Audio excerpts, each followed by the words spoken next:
From Daily Forex, this is Chris taking a look at the US dollar against the Swiss franc. In my daily analysis of the dollar against the Swiss franc, it's obvious that we are paying close attention to the 0.85 level, which of course is a large, round, psychologically significant figure. And as a result, it makes a lot of sense that traders are debating whether or not we should go lower. I think at this point in time, it's also worth noting that the interest rate differential does favor the United States dollar, and we've had a couple of speakers at the Jackson Hole Symposium suggest that the central banks around the world are not quite ready to start cutting drastically like traders are begging for.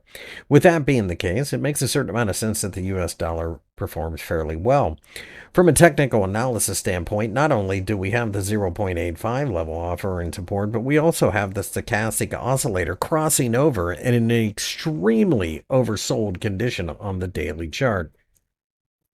We could bounce towards the 0.8750 level, and really, at that point in time, I don't think it would make much of a dent in the psyche of the market, as we will continue to see a lot of crazy volatility.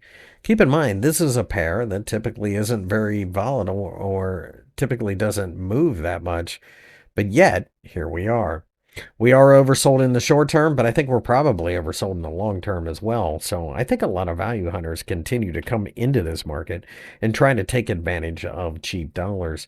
With that being said, I think this is a market that as long as we stay above the 0.84 level, we're probably okay. But dropping below that level could really put the hammer down on the greenback.